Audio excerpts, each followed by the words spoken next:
Let's talk about Samsung's second screen. It's a feature that turns your Galaxy tablet into an extended monitor for your PC, but you can also draw with it. Is it good enough though as a Wacom replacement? Probably not, but let's take it for a spin. Hello, Ryan here. Okay, so when people ask me about what sort of drawing tablet they should get when they're getting started out, my answer usually, as you might expect, is, well, it depends. For some, a dedicated drawing tablet that you plug into your PC is going to be the best option. For others, it's going to be something standalone, like a Galaxy Tab or an iPad. Often, I recommend the standalone option because of its versatility and because there are ways to use this as a drawing tablet with your computer as well. I've spoken about EasyCanvas here before. There's also Space Desk and Super Display, but Samsung has their own version of this feature called Second Screen. First, how does it work? Second Screen receives video signal through the magic of Wi-Fi. You're going to need a PC running Windows 10 or 11 that supports Miracast or wireless display. The Samsung tablet should be running One UI 3.1 or higher. It's also limited to the Tab S range, the S7 and above.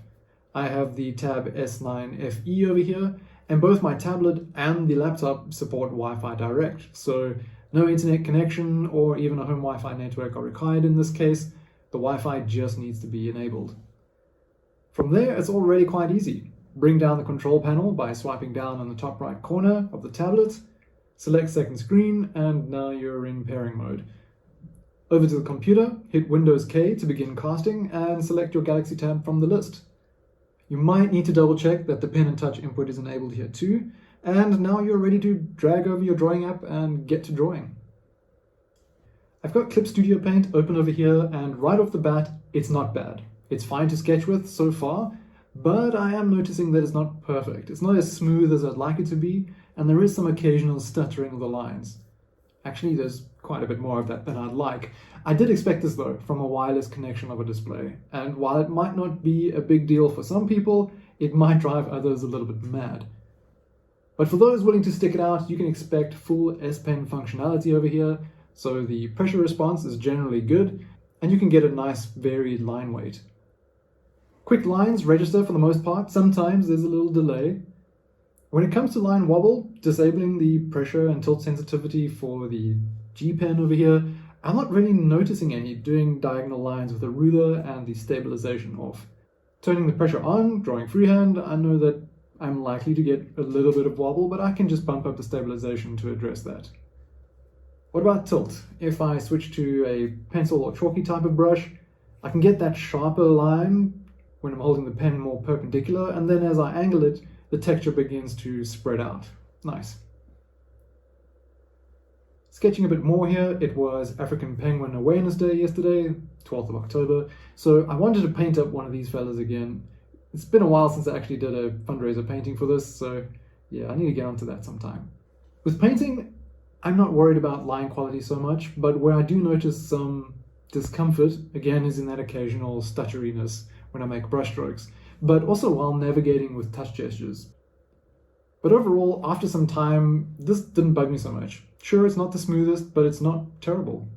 The display and the UI elements in the software are just a bit too small. Maybe the S9FE Plus would have been a better option for that extra screen real estate.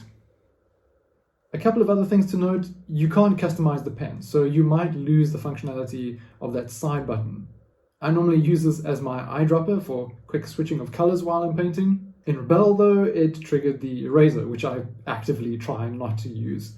Anyway, not a big deal though if you have a keyboard off to the side for your shortcuts, or maybe a controller like this Tourbox. I freaking love this thing. Topic for another video.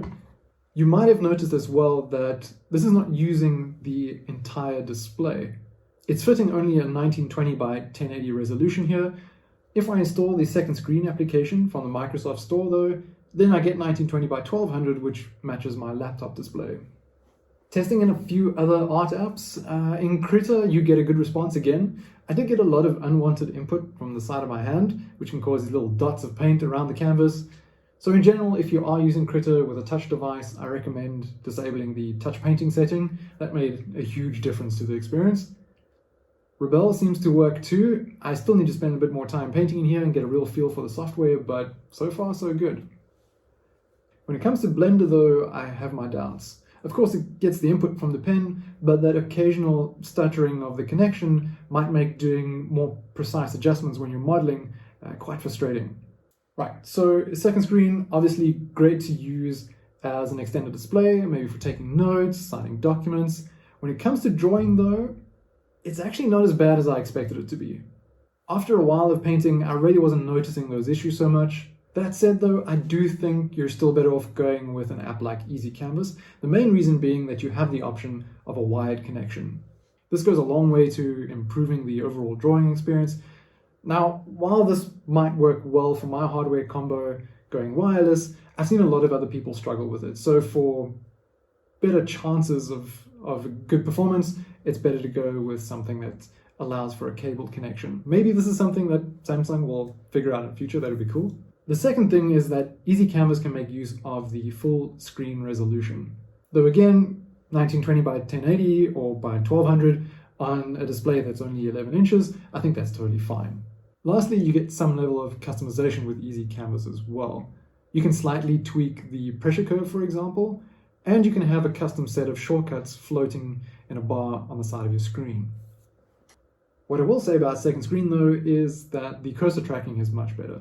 In EasyCanvas, while your pen's in a hover state, it doesn't move the actual PC cursor. But with Samsung's second screen, it does actually follow along. And for those who are maybe doing recordings or live streaming, doing demos, that can be a useful feature to have. So to wrap up, do I think that Samsung's second screen is going to replace apps like EasyCanvas or Super Display? No, not yet. I mean, I'm impressed, but I'm not convinced. I think that for most people, the widest range of people, it's better to have the option of a cabled connection. It's going to be way more reliable. You're going to have a much more enjoyable drawing experience. And, you know, the big question is, does this replace something like a Wacom tablet? And to that, I say, for the most part, no. But with these other apps, it does give me more reason to recommend going with a standalone option rather than a dedicated display. But that is a topic for another video that I'll get to. In the meantime though, if you do want to know a bit more about EasyCanvas on iPad, you can check this video over here. I'm going to get back to drawing. I'll see you all in the next one.